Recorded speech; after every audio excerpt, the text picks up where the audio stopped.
G'day, my name's Russell Kapper from, we're down here in sunny Hobart. Temperature's about, Hobart, Tasmania.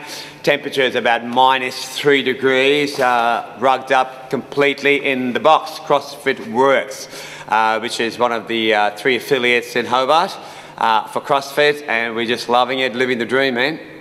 Absolutely living it. So I'm on my way to the States next Wednesday on the 11th to compete at the Masters category, 50 to 54-year-old of the World Games, and hopefully do a step better than I did last year, which was 5th, and hopefully get on the podium this year. Excellent. So tell us, how'd you get into CrossFit? I got into CrossFit as I used to do boot camp, well I still do boot camp, and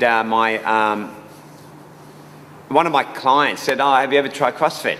And I said, "Oh, no, not really." And then they said, "Come and try." So I thought, "Oh, I really don't want to do that."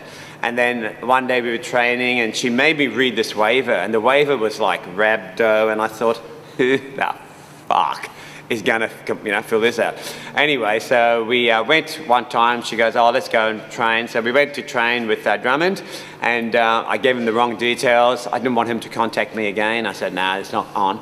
So I gave him my wrong phone number, and I was warming up, and he goes, "You're Russell from Boot Camp Tasmania, aren't you?" I thought I was that embarrassed. I said, "Oh yeah, I am, man. How are you?" He goes, "Oh, look, I've heard some good things about you and stuff." I said, "Oh wow, cool." So the first workout was 30 muscle-ups for time. And I hadn't. Drummond goes, "Do you know what a muscle-up is?" I said, "I haven't heard of a muscle-up, man. What is it?" He goes, "Well, this is what you do, and you get on the ring and you pull yourself through, smash your head through the window, massive tricep dip at the end." I said, "Oh yeah, no worries." So I get on there, boom, pull one out. And he goes, "Yeah." He goes, "Well, you got to do 30 of them." I said, "Oh yeah, sure." So I'm working away and I got 30 out in about 16 minutes. Tough work. But yeah, so that was my first claim to CrossFit, my first RXD. And as soon as I finished that, he told me, he said, "Russ, you and I are going to games, man." Awesome. So that was it, yeah. And so what was your first competition after that? I don't compete. The only competition I've ever entered was the CrossFit, the sectionals. Yeah. Which was in 2011. I think it was in May or something, or April or something, yeah. So I did that. That was my first CrossFit competition ever. And guys have I know other guys have asked me to come and compete in their competitions around the world, around Australia. But I've always, no, I don't need to. Because every day I compete against guys who are younger than me all the time. So that's my competition. Yeah. So every day I'm competing against a guy who's half my age, or who's 18, up and coming star, and a beast of a CrossFit. So that's where I gauge how good or how not good I am, or my weakness or my strength is, where it lies, and that's where I take that from. Yeah. So every day is a competition for me, isn't it? Just to be happy out there and doing the workouts. Yeah. Yep. So how long had you been CrossFitting before last year's games? By the time you actually got to the... 6 months, 8 months. Yeah, right. So, excellent. So tell us a little bit about that experience, heading over to... Heading over was just, yeah, I come from the background, my motto is, if it has to be done, has to be done. No use complaining about it, just do it. So every time the workouts were coming up and people were training, I found people in CrossFit would go, "Oh, this is going to hurt, this is going to hurt. Oh, this is..." I say, "Well, don't worry about it, you're here. Let's do the workout, who cares? And let's see how we go."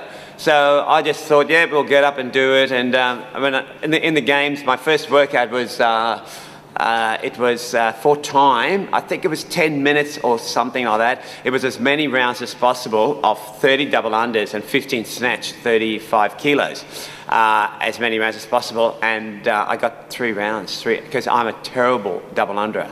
And so anyway, so I thought, oh no, so I was smashed 3 rounds, and I thought, forget it. So I told Drummond afterwards, I said, "Drum, I can do better." So later on that week, I did 4 rounds.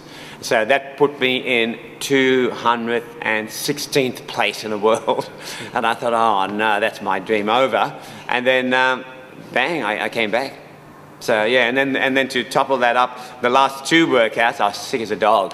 Yeah. And I had the flu and I was training, and then I went from 216th on my first workout to, I think it was 12th or something. Yeah, or 13th, I can't remember. So yeah, so I'm about exactly the same place as I was last year. I think this year's 14th, and last year I was about 12th or something. And I just knew, I said, no, I'm better than that. So I knew I'd get higher. This year, the workout came, I was third in the world, and then they had the workout of 150 wall balls, 90 double unders, and 30 muscle ups. And if anyone knows me, they know Russell hates wall balls and hates double unders. So that dropped me from 3rd to 16th.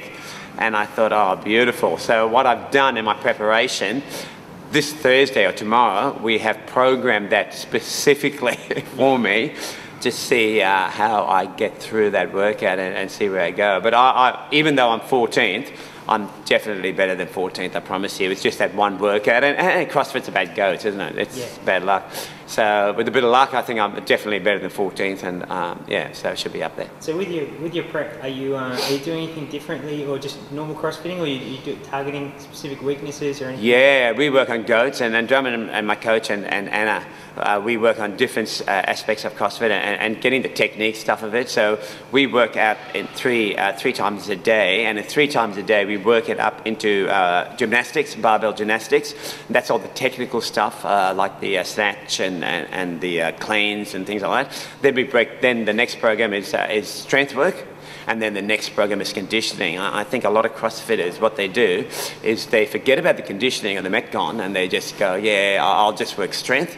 And you can see that a few of the CrossFitters this year missed out on the regionals because they were certainly beasts on the strength, but they hadn't done that conditioning. Is it Rob Hogan? Chris Hogan? Chris Hogan, for one, obviously he missed out strong as an ox, but he missed out, I think Maddie Swift missed out in the regionals because of the same thing. So those guys, super beasts and great guys, don't get me wrong, but I think they must have thought, what can we do to enhance ourselves? We'll get strong, and they did, but they just didn't do as much conditioning, and you don't understand how important that conditioning part is. So we hit it in those 3 spheres, and that's how we're going to train, and that's how we have been training. And I've seen the best strength movements, improvements, doing it that way than I have just doing what I normally do. I used to follow .com, but .com I think is just GPP, and I think to compete in the games, you can't be GPP. You've got to be a little bit better than that, or biased anyway. And that's where we're headed this year. Yeah, excellent. And so what about nutrition? Do you do anything specific around that? Yeah, I try and stay with paleo as much as I can, but there are times I'm just starving and then I'll eat anything I want. But yeah, I follow the routine that bad food is better than no food. So you've got to have some form of food. So if I'm away and I can't get to something and there's a ham and salad roll out there, well, I'm going to eat that ham and salad roll rather than starve till I can get somewhere else. Yeah, so I'll eat when I have to eat, and I'll stay strictly paleo most of the time. Yeah.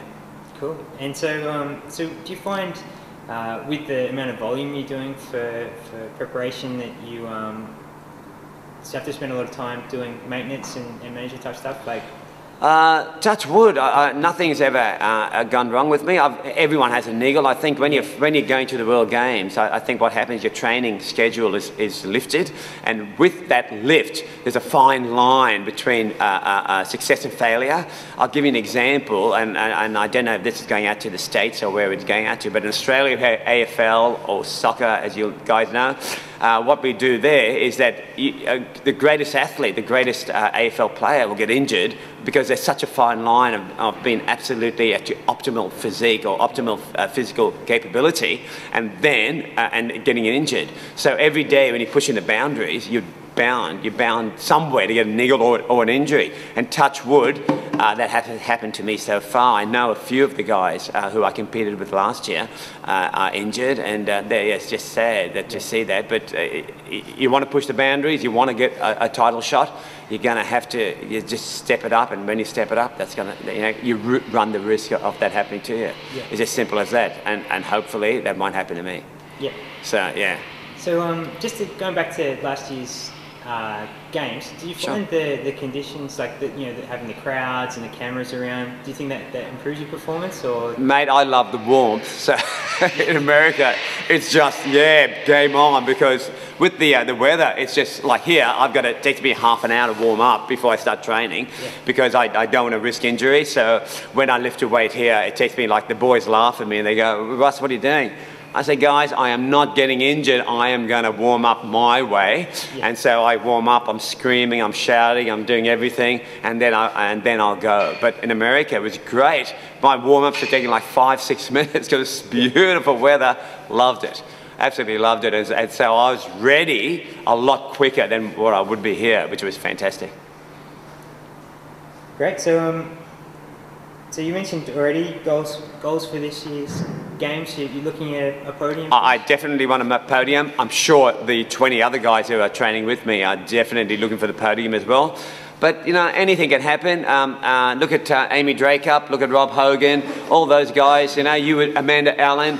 I was absolutely gobsmacked that they didn't make the Worlds. I thought, when I put it in a piece of paper of 3 people who are going to make the finals, I knew Amy and Amanda Allen were going to be 2. Who was going to fill that 3rd spot? I had no idea. I knew Rob Hogan and I knew Rob Forte, Chris Hogan and Rob Forte were going to take 1 and 2 spot. Who was going to take the 3rd spot? I had no idea. And then, wow, look at it. It just changed, the changing of the guard. So I think, you're going to come in and anything is possible. So I think, don't think that Jay Thomas and Gord are going to take that out this year. They did last year. I think Gord is a brilliant athlete, very nice guy to boot. I don't know much about Jay, but anything can happen on the day, and otherwise we all wouldn't be going over there to participate, We might as well stay home and go, okay, I'm not going to do it. I think you have to reach out and have that goal to try. And some people might think, Russ, you're just saying that. You shouldn't be saying that. You should be, taking it easy and stepping back. But no, untrue. You've got to have a goal to go to. And truly, if I don't get on that podium, no big deal. I'll be upset. I'll try again. But that is my goal. I want to be on that goal. And anyone else who's competing, surely they're not competing just to make up the numbers. Surely their thing is I want to be on that podium. And that's where I want to be. I definitely want to have that podium finish. Excellent. Yeah. I think it's luck whether you finish 1st, 2nd or 3rd. There's a lot of luck to it. If they put a workout like last year, they put that workout off bike, rowing. Well, that's suited big guys, big tall guys. And here I'm the shortest guy in the field. But some luck has to go your way. So see how we go. And hopefully I'm lucky. Excellent.